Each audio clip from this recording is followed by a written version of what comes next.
J'ouvre le second débat de ce sens public consacré aux ingérences étrangères, Russie, Chine, Iran, Qatar. Pour diverses raisons, ces pays et d'autres d'ailleurs ciblent la France et d'autres démocraties. Les élus sont souvent en première ligne. Comme le montre ce reportage de Jonathan Dupriez, il a suivi 2 sénateurs victimes d'une cyberattaque chinoise. C'est une affaire très grave, passée presque inaperçue en France. Pendant plusieurs années, la Chine s'est livrée à des opérations d'espionnage cyber d'envergure sur des parlementaires de 14 pays, dont André Gattolin, sénateur jusqu'en 2023. Les parlementaires espionnés ont tous un point commun. Ils sont membres de l'AIPAC, une association interparlementaire sur la Chine.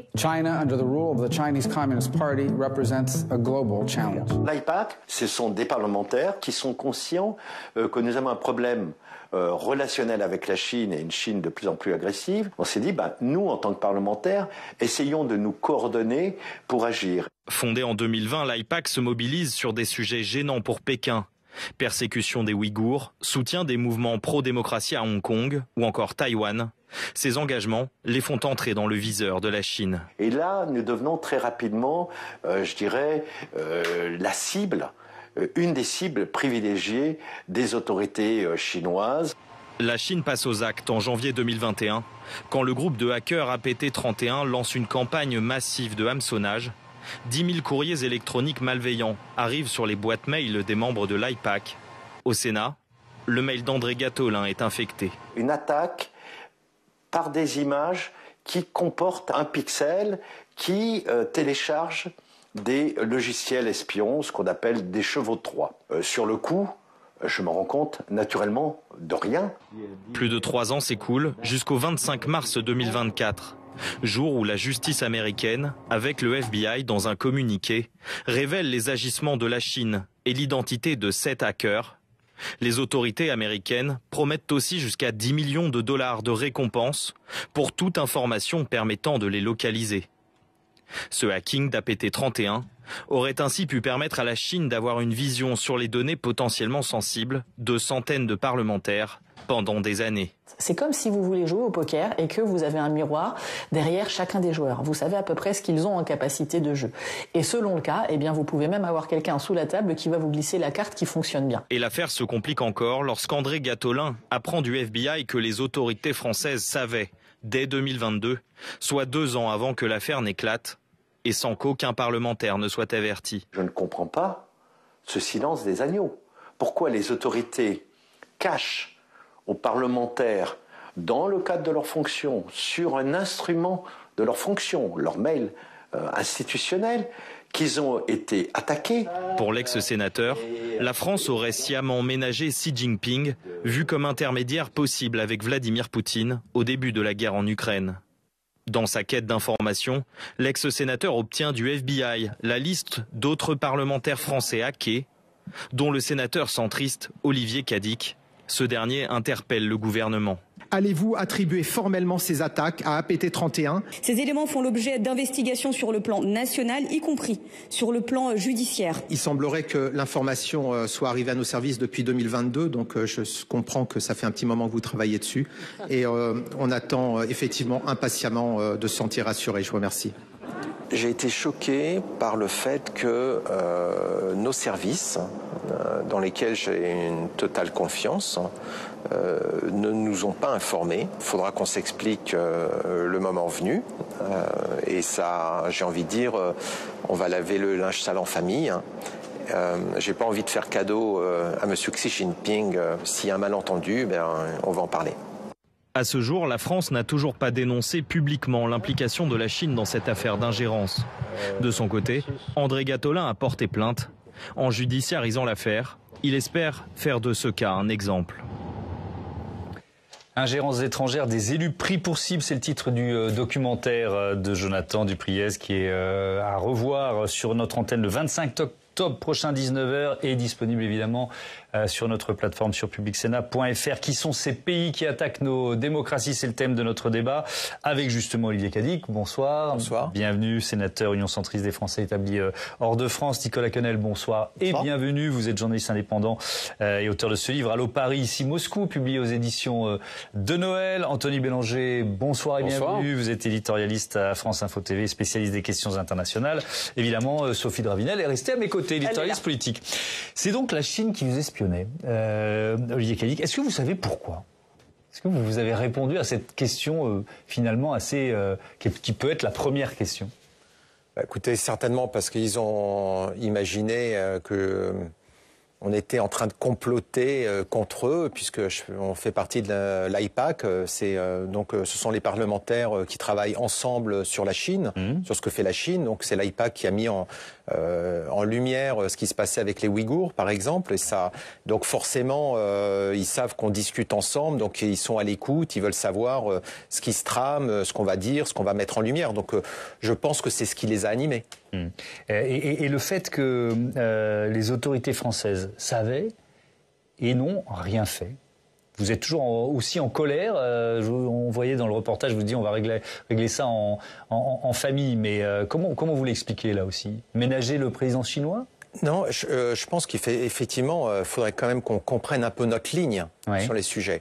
Parce que, en fait, si on est attaqué et qu'on ne dit rien, il n'y a pas de raison que ça s'arrête.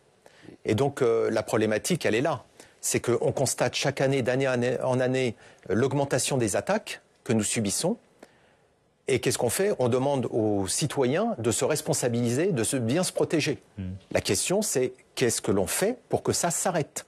Et donc, si on n'est pas capable simplement de dire il y a APT31 qui a été vu par le FBI, et donc, effectivement, on va enquêter sur eux. Mais si on dit ah ben non, on ne sait pas, on va voir, il y a un sujet quoi. Et donc effectivement pour les parlementaires, la question c'est si on est attaqué, comment sommes-nous protégés? Or aujourd'hui, nous n'avons aucune protection. C'est-à-dire que des diplomates ont un téléphone sécurisé, nous parlementaires, on a un téléphone normal. Est-ce qu'on a des outils pour se protéger? Absolument pas. Donc la question se pose, c'est qu'est-ce que l'on fait face aux attaques? Et quand on trouve quelqu'un, qu'est-ce qu'on en fait? Si un Chinois vient nous espionner ici, qu'est-ce qu'on en fait? Est-ce qu'on le dit ou est-ce qu'on le dit pas? Parce que le problème, c'est qu'on n'est même plus capable de dénoncer un acte criminel qui se passe chez nous. Nicolas Quenel, il y a un décalage de moyens très important. Et une opération comme celle-là, est-ce qu'elle est compliquée à monter pour la Chine? Est-ce qu'elle coûte très cher? Vous voyez ce que je veux dire? Alors, moi, je voudrais d'abord revenir sur les propos du sénateur Cadic, et je suis tout à fait d'accord avec lui sur à peu près tout ce que M. Cadic a dit.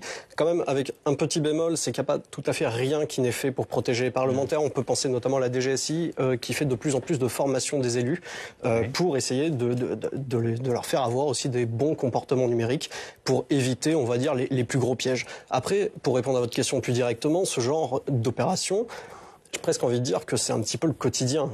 C'est un petit peu le quotidien pour la Chine, c'est un petit peu le quotidien pour la Russie, c'est un peu le quotidien pour plein de pays qui sont très intéressés de savoir ce que font nos parlementaires, avec qui ils discutent, ceux qui se discutent notamment, que ce soit dans l'enceinte du Palais Bourbon, du Palais du Luxembourg. Ça, au final, malgré tout, c'est assez conventionnel dans l'absolu. Là où, effectivement, on a un vrai sujet, c'est qu'on a eu une prise de conscience sur la menace que fait peser la Russie en 2022. Elle a été déjà très tardive. Moi, ma question que je me pose aujourd'hui, c'est quand est-ce qu'on va avoir cette prise de conscience vis-à-vis de la Chine, qui a les mêmes méthodes, sauf qu'ils n'ont pas du tout la même économie. Anthony Bélanger, est-ce qu'il y a une forme d'angélisme de notre part? Alors, parce qu'on est des démocraties, en même temps, il y a beaucoup de démocraties dans l'histoire qui ont pratiqué l'ingérence, l'espionnage et qui savent très bien le faire. Mais bref, est-ce qu'il y a une part d'angélisme? À commencer par les États-Unis, qui, je le rappelle, il y a quelques années, ont été pris le doigt de pot de confiture en ayant piégé pas mal de téléphones portables, y compris celui du président, d'Angela Merkel. La différence, c'est que les Allemands et les autres ont fait beaucoup de publicité sur ces affaires. La France n'en fait quasiment jamais. C'est une grande spécialité française que de ne jamais commenter les affaires d'espionnage et de contre-espionnage. Mais à un point assez ahurissant, par exemple. Le reste du monde a vu s'installer absolument partout des commissariats de police bis chinois. C'est-à-dire qu'en fait, dans chacun des pays démocratiques, les États-Unis, la Grande-Bretagne, l'Allemagne, partout, il y avait un réseau de commissariats de police bis qui permettait en fait à la diaspora chinoise de venir obtenir des papiers plus facilement, de la part de faire venir des amis chinois plus facilement, d'obtenir des tas de papiers administratifs normaux contre évidemment quelques informations. Le reste des pays occidentaux, on en a fait un barouf, absolument, je me souviens d'articles longs comme un jour sans pain du New York Times, absolument partout dans les journaux. Nous, rien. Alors qu'on sait qu'ils existent en France, et que plusieurs d'entre eux ont fait l'objet d'enquêtes. La France ne dit rien. Donc il y a d'un côté cette habitude du secret typiquement française, et de l'autre, il y a effectivement, non pas un angélisme, enfin, on est un petit peu comme la Belle au bois dormant, si vous voulez. Ça fait 30 ans qu'on s'est endormi, d'une certaine manière, en disant on a gagné la guerre froide, allez hop, partons dormir pendant 30 ans. Et aujourd'hui, on se rend compte que les mêmes puissances, qui pour d'autres raisons, idéologiques, mais y compris économiques, commencent on continue, elles, de s'armer, y compris du point de vue de l'intelligence, tout simplement parce qu'elles n'ont jamais cessé d'être des puissances d'intelligence. Je pense à la Russie, mais c'est même les services secrets au pouvoir en Russie, ou même la Chine, qui si on peut le dire, a passé le temps de son régime à mentir comme des arracheurs de dents ou à cacher la vérité. Donc on voit bien que eux n'ont pas des armées et que nous réveillons, comme la Belle au bois dormant. Oui, Olivier Cadic, on cite la Chine, on cite la Russie, il y a d'autres pays qui pratiquent l'ingérence. Dans les titres, je citais le Qatar, l'Iran. Les deux premiers cités sont les plus actifs ou les plus dangereux pour vous ? Alors, en matière d'ingérence, si la Russie c'est la tempête, le changement climatique c'est la Chine. La Russie, comme l'Iran, ne sont que des proxys de la Chine en réalité, aujourd'hui, puisqu'ils sont devenus dépendants de la Chine.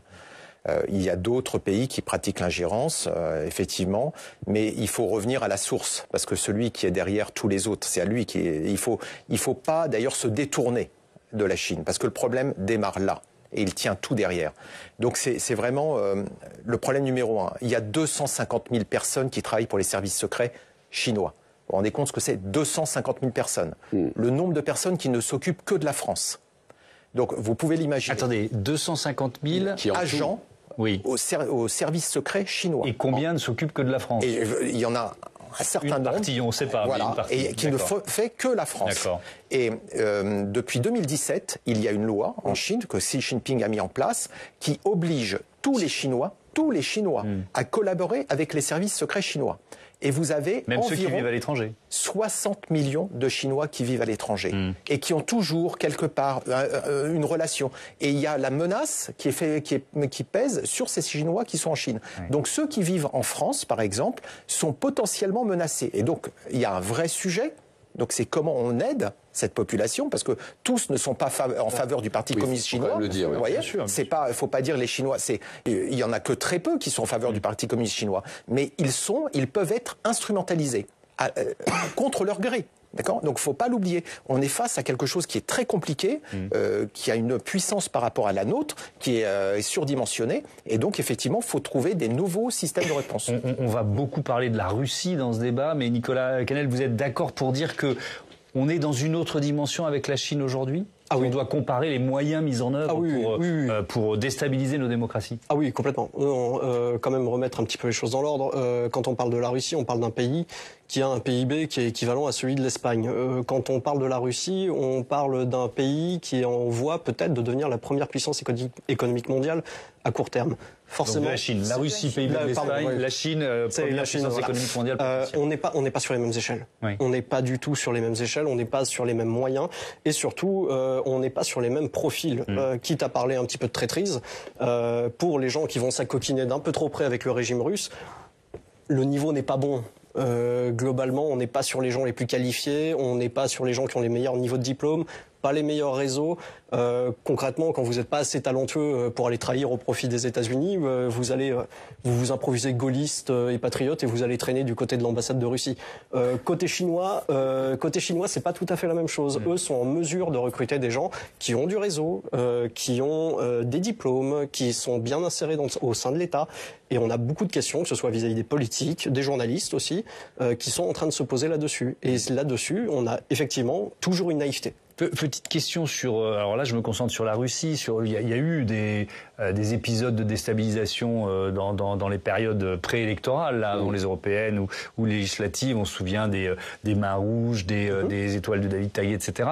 Ça coûte pas rien, pour ainsi dire rien, quoi. Ah non, mais alors ça coûte 2 billets en Flixbus et de payer des Moldaves quelques centaines d'euros. Oui. Bon, du coup, le petit truc qui est marrant, c'est qu'ils débarquaient tous les gars qui venaient faire des tags ou poser des cercueils, débarquaient tous à la gare de Bercy, c'est-à-dire qu'à un moment, la gare de Bercy a été placée sous étroite surveillance. Mais du coup, non, ça coûte pas grand-chose. Oui. Ça coûte même sinistrement rien du tout. Mais aussi, attention, l'impact n'est pas énorme.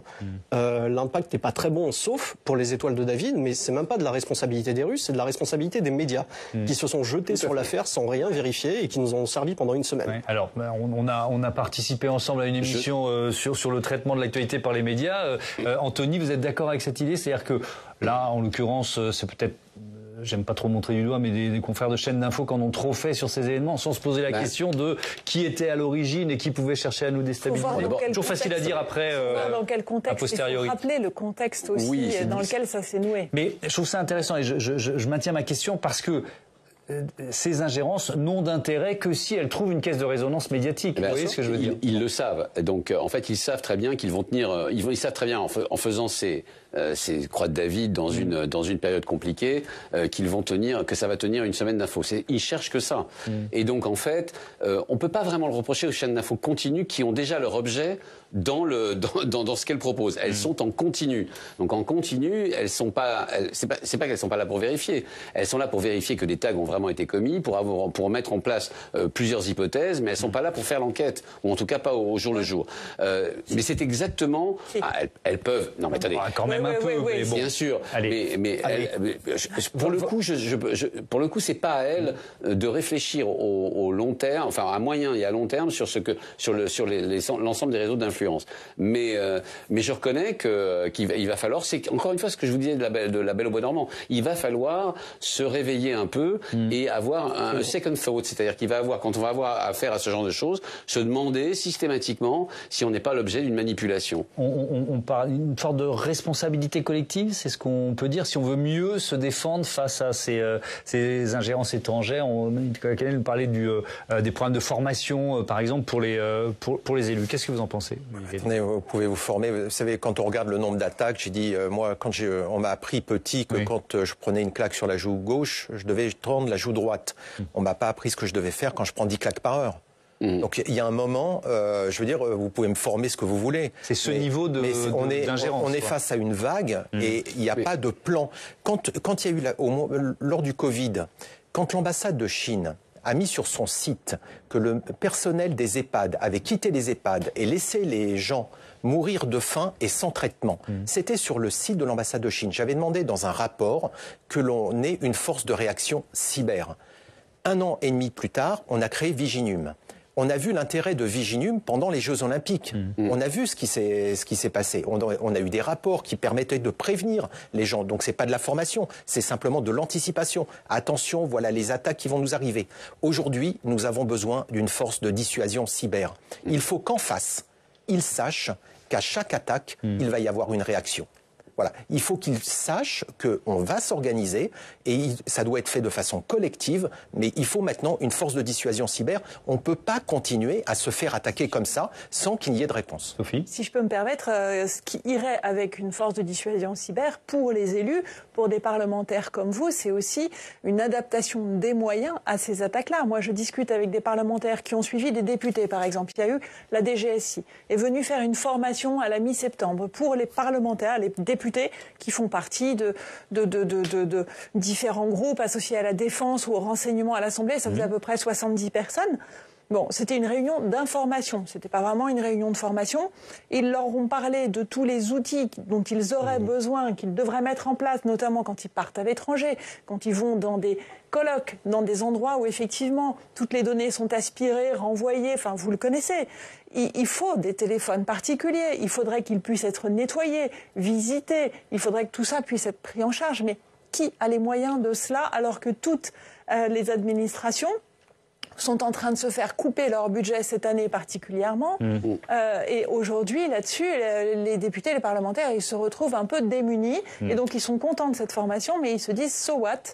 Où va-t-on? Et il n'y a pas que les parlementaires, les journalistes aussi. Mais bien parce sûr. que le rôle... Mais bien sûr, ces journalistes sont des cibles. Absolument. De déstabilisation, parfois de corruption aussi. La corruption. Je me permets quand même un petit point pour rebondir sur ce que disait Sophie, qui me semble quand même très important. C'est qu'en France, on commence à avoir une prise de conscience quand même sur ces enjeux-là, et on commence à faire des efforts. Mais j'ai un vrai problème, c'est que la politique française de lutte contre les ingérences étrangères est particulièrement schizophrène. On est tous d'accord, et quand vous parlez à des politiciens, même du plus haut niveau, ils vous disent tous la même chose, des politiques, pardon, ils vous disent tous la même, je me suis rendu compte, ils vous disent tous la même chose, qui est qu'il faut répondre à la crise de défiance avant tout. Il faut redonner de la confiance envers les médias, envers les politiques. On est tous d'accord pour dire ça. Mais le problème, c'est qu'en même temps, ils parlent de redonner de la confiance et ils sucrent les budgets. 4000 postes dans l'éducation nationale en moins, 500 millions de rabots dans la justice. Ouais. Bah ouais, mais bon courage pour recréer de la confiance sur cette base. 3300 milliards de dettes, il y a bien un moment. Ça, c'est un autre sujet. Il y a bien un moment où il faut s'y attaquer. Je vais reprendre la main. Je vous redonne la parole, évidemment. Mais je voudrais qu'on ouvre quand même un chapitre un peu plus directement russe dans ce débat. Et ça va nous mener, vous allez voir, aux États-Unis et dans la campagne présidentielle américaine. Pourquoi? On vous propose une fausse vidéo. Alors je le dis 2 fois, je vais même le dire 3 ou 4 fois. C'est une fausse vidéo qu'on va vous montrer tout de suite. Elle nous montre une jeune femme noire qui est dans un fauteuil roulant. Elle raconte qu'en 2011, elle a été renversée à San Francisco par une voiture qui s'est enfuie. 11 opérations, elle est restée paralysée. Voilà ce qu'elle dit. Et au volant, il y avait qui? Il y avait Kamala Harris, qui à l'époque était procureur général de Californie. Microsoft a travaillé, tout est faux, l'accident, la victime et même la chaîne de télé qui est censée diffuser ce témoignage. On regarde. C'est délirant. J'ai été percutée et projetée sur la route. Bien sûr, à l'époque, je ne savais pas que c'était Kamala Harris, la procureure générale de Californie. J'ai juste vu une femme effrayée au volant de sa voiture. Nous nous sommes regardés, j'ai entendu ma mère crier et la femme s'est détournée avant de repartir rapidement. Le lendemain, dans ma chambre d'hôpital, j'ai vu ma mère parler avec 2 hommes. Quand elle est revenue, je lui ai demandé qui étaient ces 2 hommes. Elle m'a répondu que la femme qui m'avait renversée était Kamala Harris, qu'elle était très puissante et que ces hommes travaillaient pour elle. Alors, je le rappelle, c'est un faux témoignage, une fausse vidéo. Ça a été produit par l'intelligence artificielle et par un groupe de propagande russe qui est appelé Storm 1516. Alors, vous connaissez ça beaucoup mieux que moi et que n'importe qui autour de cette table, je pense, Nicolas Quenel. On disait tout à l'heure, ça coûte pas cher de faire une ingérence. Là, c'est quoi? C'est ce qu'il y a de plus élaboré, produit par les Russes? Comment vous pouvez analyser cette fausse vidéo? Vous avez vu que en haut à gauche de la vidéo, il était marqué vidéo réalisée grâce à l'IA. C'est nous qui l'avons rajouté, clip produit par l'IA. Bah voilà, c'est réalisé grâce à de l'intelligence artificielle générative. C'est peut-être une des grandes évolutions, qui n'est pas pour autant une révolution dans le secteur, c'est l'utilisation de ces outils d'intelligence générative. Pourquoi c'est une évolution? Parce qu'ils permettent d'économiser énormément d'argent pour les Russes. Et pour ça coûte pas si cher, en fait. Ça coûte que dalle. Ça coûte que dalle. Et en fait, c'est un moyen de massifier les opérations, d'apporter de la masse, parce que ça coûte que dalle à produire, pour le coup. Il suffit de rentrer quelques lignes, et l'intelligence artificielle va vous générer ça. Du coup, c'est vraiment une évolution. Après, je suis peut-être un peu plus prudent que beaucoup de mes confrères là-dessus. C'est pas pour autant, pour moi, une révolution. Dans le sens où cela ne va pas pour autant nous amener à l'apocalypse informationnelle où demain vous saurez plus ce qui est vrai, ce qui est faux sur les réseaux sociaux et sur Internet. Non, c'est de la formation, on va tous s'adapter à ça. Olivier Cadic, est-ce que vous avez l'impression qu'on a ouvert une boîte de Pandore là, avec l'IA dans la capacité à déstabiliser un électorat juste avant qu'il parte voter? Comment vous le recevez, ça? L'objectif des Russes, avec le développement des fake news, quand le Pentagone a fait sa définition de la guerre hybride, c'était de créer la confusion. Oui. Le problème n'est pas de savoir si c'est vrai ou faux. Le problème, c'est de créer la confusion dans l'esprit. Puisque de toute façon, si vous êtes pour Trump, vous allez croire tout ce qui se dit de mal sur Kamala Harris, quoi qu'il se passe. Et l'inverse est vrai aussi. Donc on sait qu'on ne les changera pas. Simplement, on va fournir aux gens de l'information pour hystériser la société. Voilà. Il n'y a plus de débat, en réalité. Il n'y a plus de débat qui raisonnait. Vous opposez un camp à l'autre, vous l'hystérisez. Et c'est ça qu'ils cherchent à faire. Et donc, vous allez voir, c'est ce qu'on voit de plus en plus, c'est ça le danger pour les démocraties, c'est de voir les partis, je suis désolé, je suis centriste, mais c'est justement tout ce qui est modéré dans la réflexion qui peut disparaître, puisqu'on hystérise la société. Donc c'est ça leur enjeu, c'est ce qu'ils cherchent à faire, et ne vous trompez pas, ils ne cherchent pas à développer du débat. Ils veulent hystériser la société. Alors, on a déjà consacré la première partie de l'émission aux élections américaines, donc on ne va pas y passer trop de temps là-dessus, Anthony Bélanger, mais là aussi, il n'y a pas seulement la Chine et la Russie qui cherchent à peser sur ce scrutin qui est attendu partout sur la planète. Alors, non, mais ce qui est fascinant aujourd'hui, c'est qu'effectivement, il y a une diversité des players, enfin des acteurs qui viennent intervenir sur le marché, tout simplement parce que c'est la réalité du monde tel qu'il est. C'est-à-dire qu'on sort d'un monde où il y avait deux grandes puissances, les États-Unis, l'URSS et leurs satellites, et on savait à peu près où on allait. La Russie a toujours utilisé tous les moyens à sa disposition de propagande, de corruption, d'intervention, jusqu'à payer des syndicats. Je rappelle que FO, enfin pour le coup, a été inventé par la CIA, que d'autres pays ont eu carrément des partis politiques suscités par la Russie d'une part ou par le mouvement sur la paix, était clairement payé par l'URSS quand même, je le rappelle, un des rôles de Poutine. Quand il était jeune, c'était d'agent de liaison avec quelques groupes terroristes qui allaient ensuite poser des bombes dans toute l'Europe de l'Ouest. Terroristes d'extrême gauche, c'est ça. Terroristes d'extrême gauche. Donc là, il y a rien de nouveau. Ce qui est nouveau, c'est effectivement, d'une part, que la Chine s'est levée, quand la Chine s'éveillera, et que donc ça fait un player de plus, un joueur de plus. Et puis on voit l'Inde, qui va bientôt devenir la deuxième puissance économique du monde, qui elle aussi commence à faire des opérations extérieures, au Canada, il y a encore un an, un militant sikh indépendantiste s'est fait tuer sur un parking du Canadien, quelque part en Colombie-Britannique, simplement parce qu'il s'opposait. Il était réfugié en Inde, en Canada, et qu'il s'opposait. Donc vous voyez, tous les pays commencent à se mettre... Et effectivement, en plus, ce sont des moyens qui ne sont pas considérables. C'est-à-dire qu'en fait, on peut devenir l'Iran, typiquement, peut devenir un de ces joueurs sur l'échiquier du monde, alors qu'on était deux, on commence à en avoir 3, puis 4, puis 5, et que ça multiplie l'ensemble des possibles. On reste sur le pouvoir d'influence et d'ingérence russe avec un cas d'école électorale, les élections, le référendum qui vient de se dérouler en Moldavie. On en parle avec Quentin Calmet tout de suite. Rebonsoir Quentin.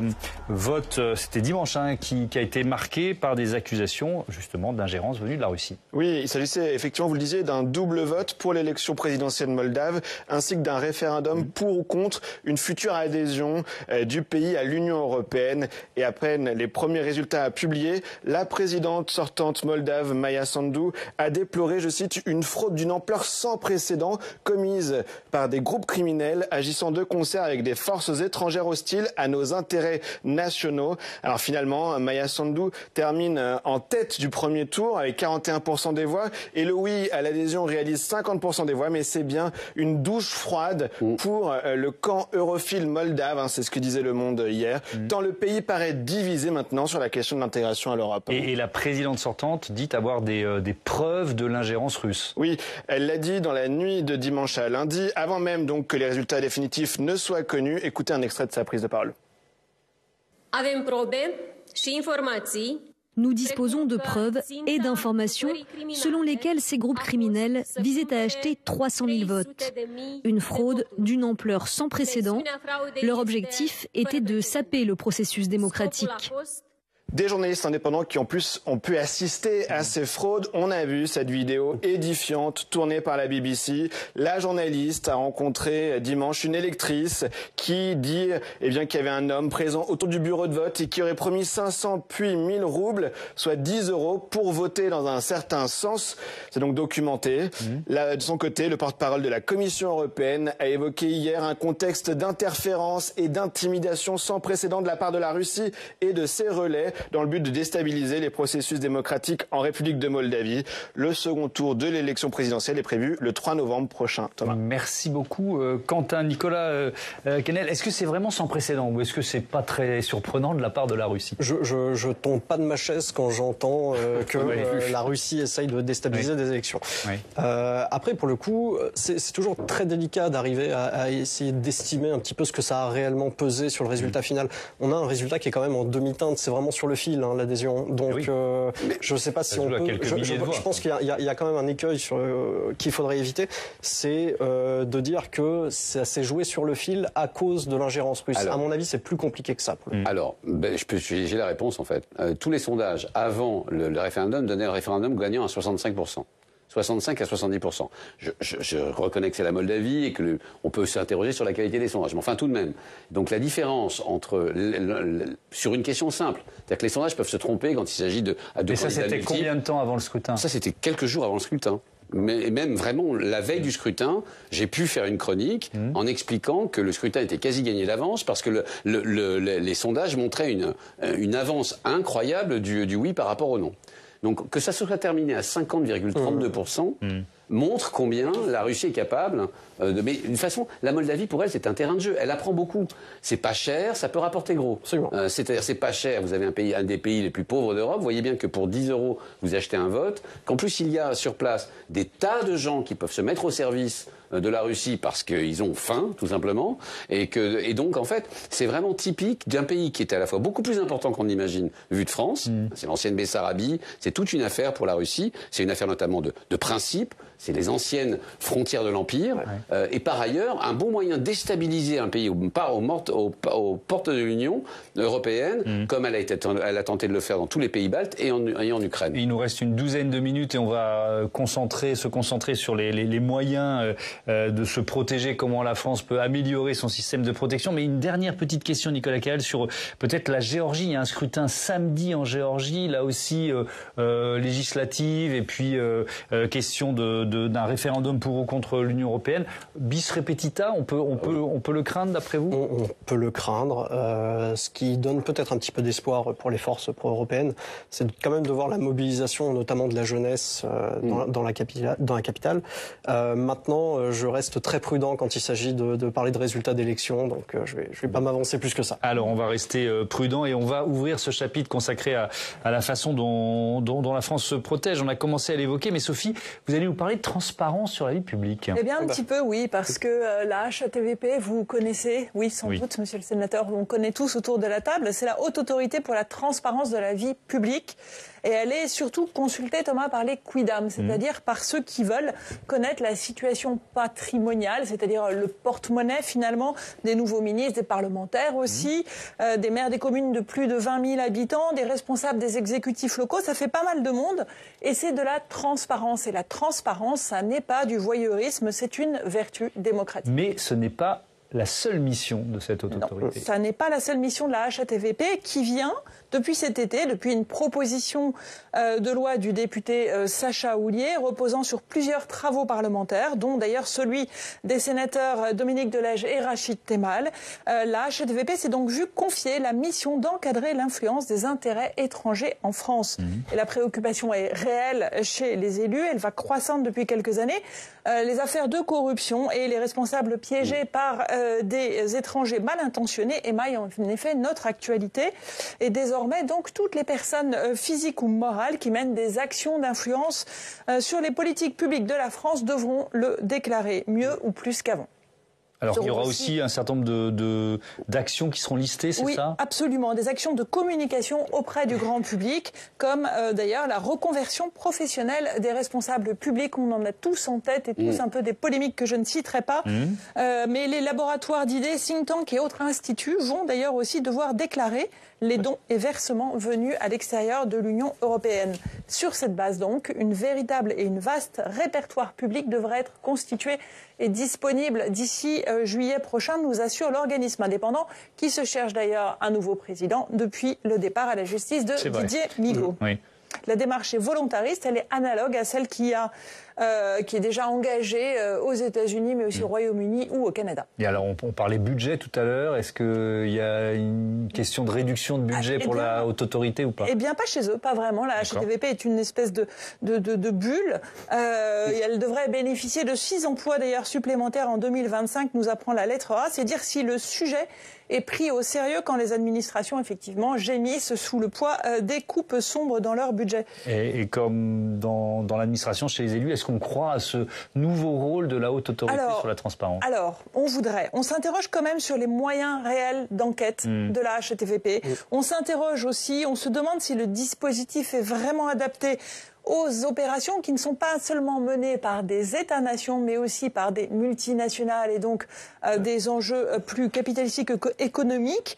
Mais on veut y croire, donc on veut des moyens pour les contrôles et que ça suive en matière d'incrimination, me disent certains dans l'administration, des acteurs qui sont aussi conscients qu'il sera difficile d'aller décrocher les personnalités, n'est-ce pas, les plus sensibles qui ont été ou qui sont encore à la tête d'administration ou à la tête de l'État. Alors, je vais être très honnête avec vous. Quand j'ai vu cette info, je me suis dit, mais est-ce que c'est à la haute autorité sur la transparence de la vie publique de s'occuper de ça? Enfin, c'est tout simplement les services de renseignement. Enfin, vous voyez ce que je veux dire, Olivier Cadic? Je comprends pas la logique qui consiste à confier ces tâches à la haute autorité sur la transparence. Vous savez, quand on voit des anciennes personnalités politiques de premier plan en France venir sur les plateaux télé et reprendre les éléments de langage de puissances étrangères et dire très exactement ce qu'elles attendent de dire et qu'ils viennent avec toute leur aura de personnalités politiques de premier plan, ça pose question et elles sortent tout à fait du champ de la haute autorité. Ça, c'est un vrai sujet. Chacun a le droit de penser ce qu'il veut. On est avec une liberté d'expression dans notre pays. Mais je pense qu'il est important que nos compatriotes comprennent que parfois, certains se vendent. Et que la corruption est illégale. Exactement. Et là, il y a un vrai sujet. Et c'est vrai que quand on est dans un environnement comme la Commission des Affaires étrangères et de la Défense et que vous voyez effectivement les menaces qui pèsent sur notre pays et que ça s'arrête au bureau de la Commission, mais qu'on voit les menaces et qu'on voit certains qui reprennent les éléments de langage et qui ont tous les plateaux de télé, toutes les possibilités de communiquer, et là, effectivement, vous dites, on a une forme d'attaque, d'agression. C'est une ingérence directe et on n'a pas de réponse là-dessus. Et donc la haute autorité sur la transparence de la vie publique pourrait finalement enquêter puisqu'elle enquête sur le patrimoine des élus. Quand vous regardez, il y a une loi sur les agents étrangers en Russie. Vous savez, quand on veut faire tomber quelqu'un, un journaliste, tout ça, on utilise cette loi. Nous, on n'a rien. On devrait réfléchir à, dans la liberté d'expression, à quel moment on dit, écoute, tu sors du champ.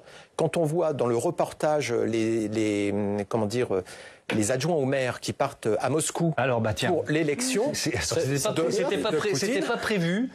Parce qu'on s'est pas appelé aujourd'hui, mais alors on a choisi cet extrait. Donc, disons quelques mots. Eh bien, il y a il y a un parlementaire français qui coordonnait, qui contactait les gens pour partir là-bas. Alors on va regarder cet extrait du documentaire effectivement de Jonathan Dupriez. On est à Talent, c'est près de Dijon, ville de 12 000 habitants, et le maire qui s'appelle Fabien Runet, il a découvert ça en mars dernier, que l'un de ses adjoints, qui est un vrai fidèle, lui a menti sur les raisons de ses voyages réguliers à Moscou. Regardez cet extrait.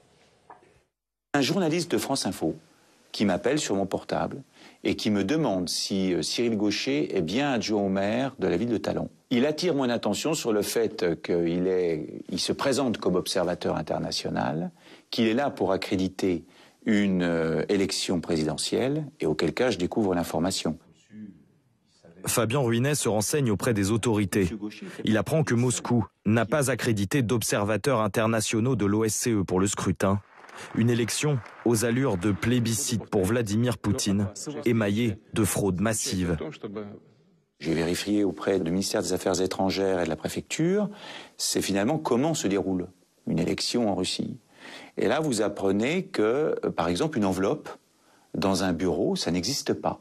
Ce qui fait que tous les Russes qui se présentent dans un bureau de vote, on voit pour qui ils votent. Donc forcément, il y a une pression extérieure pour avoir le bon bulletin. Le maire prend alors connaissance de plusieurs interviews accordées par Cyril Gaucher à des médias russes, notamment la chaîne RT, financée par le Kremlin et bannie de l'UE. Ce qu'on peut dire vraiment, c'est que l'atmosphère est apaisée.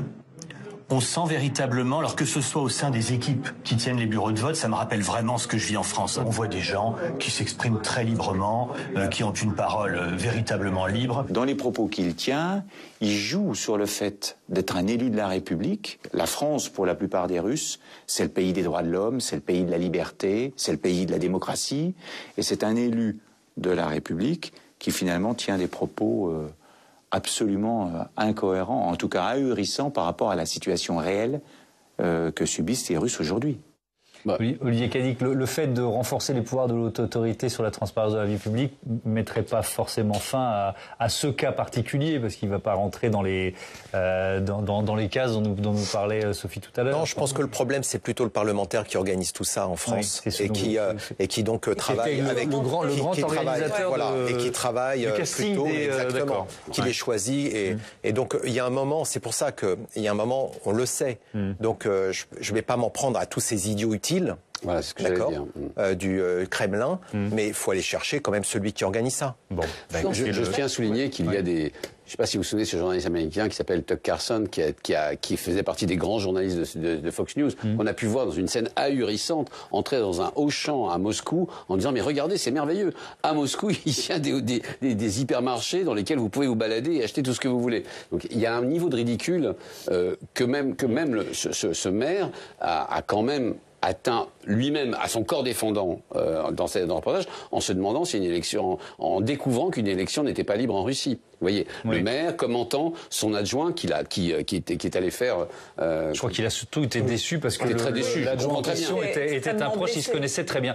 Ce qu'on voit là avec un adjoint au maire français, on peut imaginer quoi, qu'il y a des comme ça des idiots utiles venus d'autres démocraties qui sont enfin, vous voyez ce que je veux dire, c'est une industrialisation de la propagande via des personnalités étrangères qui, dans le mois qui précède le vote, vont intervenir sur des médias russes. Ça, ils le font très conventionnellement. Ils le font depuis de très nombreuses années. Faire venir des gens pour dire quand même le métro de Moscou, il est quand même bien propre, c'est quand même joli. C'est pas seulement au moment de l'élection. Non, mais principalement en période électorale. Après, c'est aussi pour ça qu'il y a eu la loi qui se veut être un équivalent de ce qu'ils ont aux États-Unis, qui est le FARA, le Foreign Agent Register Act. L'intérêt pour les parlementaires qui ont pensé cette loi, c'est justement d'arriver à résoudre le problème de la judiciarisation de ces cas d'agents d'influence. Pas les idiots utiles, les agents d'influence. Ceux qu'on arrive, dont on sait que globalement ils ont franchi le Rubicon, mais quand même on n'arrive pas à les judiciariser parce que il y a plein de questions juridiques qui se posent derrière. Là, le fait de contrevenir à s'inscrire sur ce registre, sur ce nouveau registre, qui va être le registre de la HATVP, va constituer une infraction déjà. D'accord. Et donc en fait, c'est un point de départ pour une action judiciaire. C'est un moyen de commencer à judiciariser des cas qu'on peinait à judiciariser par Le problème, c'est toujours la liberté d'expression. C'est-à-dire qu'à un moment, vous le disiez vous-même, monsieur le sénateur, c'est-à-dire que le problème, c'est comment faire pour judiciariser des choses qui sont effectivement un outil d'influence, alors que par ailleurs, les démocraties sont censées défendre la liberté d'expression. Merci beaucoup, c'était passionnant. Merci d'avoir participé à ce débat. Je vais rappeler, Nicolas, le titre de votre livre, Allô Paris, ici Moscou. On est aux éditions de Noël. Merci et à très vite sur ce plateau. Je vous donne rendez-vous demain, 18h, 22h, pour un nouveau numéro de Sens Public. Vous pouvez retrouver nos débats sur le